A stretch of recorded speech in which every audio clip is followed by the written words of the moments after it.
अस्सलाम वालेकुम, नमस्ते। दीवा क्लास में खुशामदीद। मां या तव्हांजो उस्ताद जयप्रकाश। प्यारो ॿारो, जीअं त असांजी पार्ट ऑफ स्पीच वारी सीरीज़ जेको आहे जारी आहे ऐं असां पार्ट ऑफ स्पीच में 7 जेके पार्ट्स आहिनि उहे असां ऑलरेडी पढ़ी चुका आहियूं। अॼु असांजो आख़िरी वीडियो आहे पार्ट ऑफ स्पीच जो, मतिलबु 8 पार्ट ऑफ स्पीच इंटरजेक्शन। हाँ ॾिसो डेफिनेशन छा थो चए। इंटरजेक्शन के सिंधी में असां चवंदा आहियूं हुर्फ़े निदा। क्लियर। हाँ ॾिसो हिते असां सिंधी जेको असांजो एंसेंट आहे उनमें पाण चवंदा आहियूं इंटरजेक्शन। एक्चुअली इहो हूंदो आहे इंटरजेक्शन। क्लियर। हाँ छा आहे। An interjection is a word or short phrase that used to express strong emotions, sudden feelings or reaction. Definition नहीं चाहिए तो पान के the interjection is a word which shows sudden feelings and emotions or reactions. Definition मां ही तव्हांखे concept अची वेंदो आहे त उहो असांखे छा थो ॿुधाए। अहिड़ा लफ़्ज़ जेको जज़्बात या एहसास खे ज़ाहिर करे। जज़्बात मां छा थींदो। हाणे असां सिंधी आहियूं त असांजा जज़्बात छा हूंदा आहिनि। मिसाल तव्हां ॾिठो हूंदो अक्सर असांजा जेके आहिनि बुज़ुर्ग जॾहिं का तकलीफ़ ईंदी आहे त घर में चवंदा आहिनि अल्लाह ॾे अब्बा ॾे। इहे छा आहिनि, उहे पंहिंजो एहसास या जज़्बात खे ज़ाहिर करण जी कोशिशि कंदा आहिनि त असांखे का तकलीफ़ आहे। या ईअं ई असां पंहिंजे घर में अगरि का शइ पाकिस्तान ऐं इंडिया जो क्रिकेट मैच ॾिसी रहिया आहियूं ऐं ओचितो को खिलाड़ी आउट थिए थो त असां जज़्बात में चवंदा आहियूं वाओ वाओ। इहे छा आहिनि असांजा हिकिड़ा जज़्बात। या कॾहिं तव्हां वेठा हूंदा आहियो ऐं ओचितो को माण्हू अचे थो ऐं तव्हांखे ॿुधाए थो त फलाणे जो पुटु वफ़ात करे वियो। हाणे तव्हां सुबुह सवेल उनखे ॾिठो आहे त उहो तव्हांजे पाड़े में खेॾी रहियो हुयो ऐं हींअर तव्हां इहा न्यूज़ ॿुधो पिया त उहो फोत थी वियो। तॾहिं तव्हांजे वाता यकदमि इहो निकिरंदो अफ़सोस, अल्लाह अफ़सोस। मतलब त ओचिती जॾहिं अहिड़ी का हालत थिए या त ख़ुशी बयान करे या त गम बयान करे, इन्हनि ॿिन्ही मां जेके बि जज़्बात हूंदा ख़ुशी जा या गम जा, तॾहिं पाण इंटरजेक्शन वारा लफ़्ज़ इस्तेमालु कंदा आहियूं ऐं अक्सर तव्हां बि इस्तेमालु कया हूंदा डेफिनेटली ऐं असां बि इस्तेमालु कंदा रहंदा आहियूं जेके असांजी डेली ज़िंदगी में यूज़ थियनि था। हाणे तो interjection is a word that used to express strong feelings or emotions।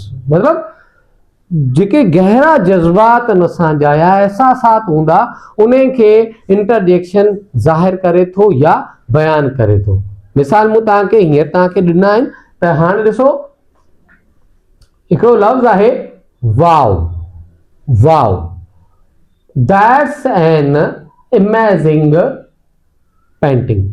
Wow that's an amazing painting. मतलब वाह ही तस्वीर त वाह जी तस्वीर आहे, शानदार तस्वीर आहे। मतलब असां ॾिसी असांजो जज़्बात जो वाह यार छा तस्वीर ठाही आहे ठाहिण वारे। जेको अक्सर असां कुझु हसीन नज़ारा जॾहिं ॾिसंदा आहियूं असांजे मुल्क में त असां चवंदा आहियूं वाह यार अल्लाह साईं वाह जो नज़ारो ठाहियो आहे। ठीकु आहे। पोइ आहे ouch, I hurt my finger. हिन जो मिसाल तव्हांखे इहो ॾियां त तव्हां ओचितो स्कूल खां पोइ घर वञो था। घर वञण खां पोइ ओचितो जॾहिं तव्हां ॾिसो था वेंदे ई थेलो उछलाए कुर्सी ते वियो था, हुते का अहिड़ी पिन हुजे तव्हां जीअं ई विहो ऐं उन पिन ते वेही रहो, केॾो न मज़ो ईंदो, कहिड़ो जज़्बात ज़ाहिर थींदो। आउच अल्लाह मारे छॾियो। त इहे जेके आहिनि जज़्बात जेके हूंदा, आउच जेको आहिनि असांजो पेन ज़ाहिर कंदा, माना असांजी तकलीफ़ ज़ाहिर कंदा। त ouch I hurt my finger मतलब ओ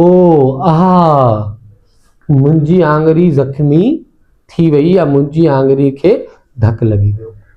वरी hurray we won the match.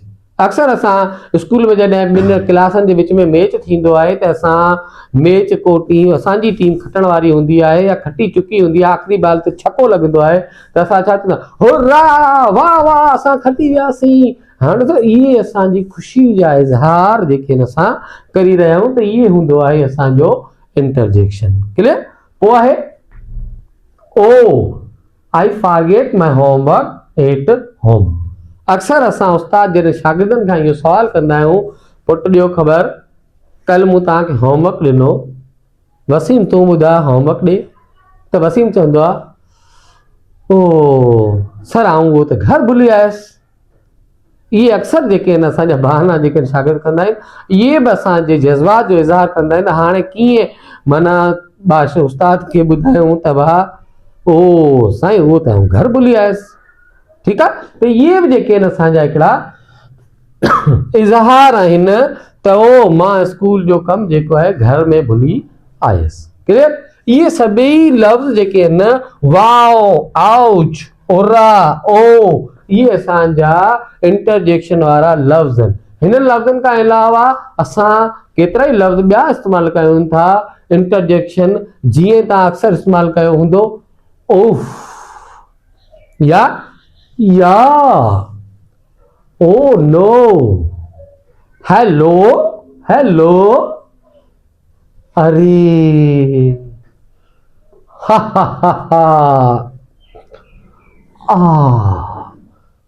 Wow wow. त इहे बि जेके आहिनि असांजा छा आहिनि एहसासात या जज़्बात खे ज़ाहिर कंदड़ लफ़्ज़ आहिनि। असां इन खे चवंदा आहियूं इंटरजेक्शन, हिंदी में हुर्ते लिदा।